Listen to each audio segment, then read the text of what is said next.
Bonjour et bienvenue sur cette nouvelle vidéo. Aujourd'hui, j'aimerais parler avec vous de la honte. Parce que depuis que j'ai posté sur mon blog l'article sur le sujet, je reçois de plus en plus de commentaires concernant des personnes qui souffrent d'un sentiment de honte. Et c'est pour cela qu'aujourd'hui, je me suis décidé à faire cette vidéo. Il faut savoir que la honte est un sentiment qui nous ronge au quotidien. Il nous limite dans tout ce que nous entreprenons. Nous avons honte d'échouer par exemple. Nous avons honte aussi de dire notre honte, et même pour ceux qui consultent les psys qui sont censés nous aider. Avoir honte de soi, c'est une chose, mais on a aussi honte de nos parents, de nos enfants et de notre conjoint. Parfois, la honte se transmet de génération en génération, mais là, c'est un autre sujet. La honte est très proche du sentiment de culpabilité. Mais est-ce que c'est la culpabilité qui déclenche la honte, ou la honte qui génère la culpabilité ? Devant la honte, il y a surtout notre image, l'image de soi plus particulièrement. Elle est intimement liée au regard que nous portons sur nous-mêmes et surtout sur le regard que les autres portent sur nous, ou ont porté sur nous. Et autant dire qu'il n'est pas positif. Le sentiment de honte s'est construit insidieusement et sournoisement. Il a pu aussi être déclenché par un ou plusieurs traumatismes venant alimenter le premier. Le sentiment de honte provient aussi de notre culture. Elle possède ses propres systèmes de perfection qui nous blessent affectivement et spirituellement. Pour l'exemple, les hommes doivent se montrer virils et ne jamais faillir. Les femmes se doivent d'avoir une plastique correspondant aux critères que la société véhicule. Et si ces caractéristiques sexuelles ne sont pas bien développées, eh bien, nous sommes considérés comme inférieurs.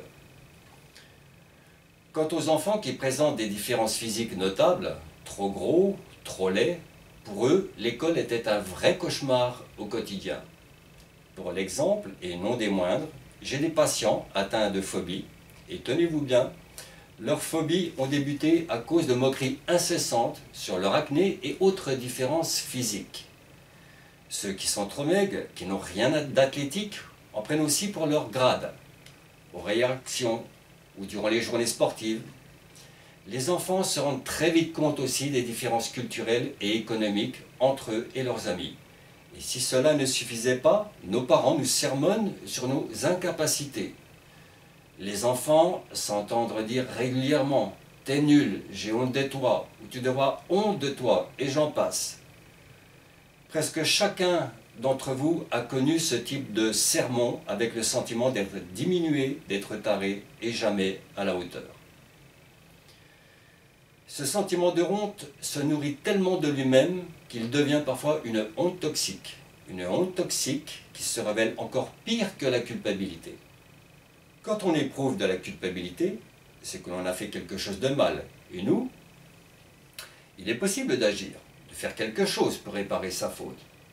Mais par contre, quand la honte toxique donne le sentiment que l'on est insuffisant, cette honte toxique prend le dessus sur toutes nos actions. Elle nous guide et infléchit toutes nos potentialités. Cette honte, qui est devenue une honte toxique, est au cœur de l'enfant blessé. Par l'enfant blessé, je veux dire bien sûr l'enfant que nous étions et qui porte cette honte dans un corps d'adulte.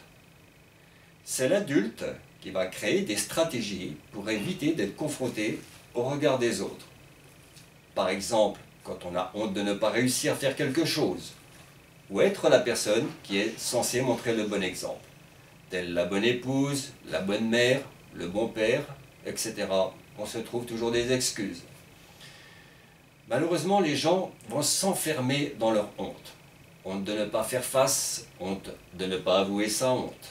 Mais est-ce que avouer sa honte, ou vous entendre dire que vous ne devriez pas avoir honte, et qu'il n'y a rien de honteux, de ne pas avoir été à la hauteur, vous, avec votre sentiment de honte, vous libère de votre honte? Eh bien, pas tout à fait. Cette honte est puissamment enracinée en vous, comme une personnalité qui vous définit, et c'est pour cela qu'elle devient toxique. Elle est toxique pour votre épanouissement personnel à tous les niveaux, social, professionnel, affectif et spirituel. Vous libérer de ce sentiment de honte nous renvoie à cet enfant blessé. La guérison passe par lui. car ce sont toutes ces interprétations suivies d'émotions négatives liées à l'enfance qui sont profondément enracinées en lui.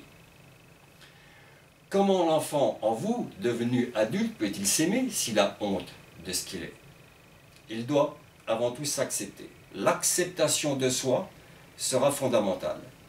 Si l'acceptation de soi, donc de son handicap, est paradoxale, c'est bien l'acceptation de ce que vous êtes qui produit le changement. Avoir honte de soi, c'est porter un jugement négatif sur l'enfant blessé en vous. Alors, avez-vous encore envie de blesser cet enfant? L'accepter sera lui donner tout l'amour dont il a besoin pour qu'il s'épanouisse. Vous l'avez compris, vous êtes des adultes avec des blessures. Ces blessures sont en vous par l'intermédiaire de l'enfant blessé que vous étiez. En fait, vous êtes comme deux personnages, dont l'un réagit avec son raisonnement d'adulte et l'autre, l'enfant en vous, qui réagit par des réactions beaucoup plus subjectives. Ensuite viendra le travail sur l'estime personnelle et la confiance en soi. En mettant en place de nouveaux comportements, vous reprendrez confiance en vous et vous ne laisserez plus la honte vous dominer. Bien sûr, cette liste de moyens n'est pas exhaustive et le processus devra s'adapter. Je vais maintenant terminer sur ces quelques mots.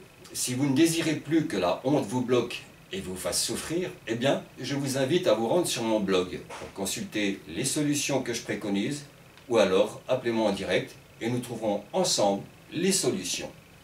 Je vous dis à très bientôt. Au revoir.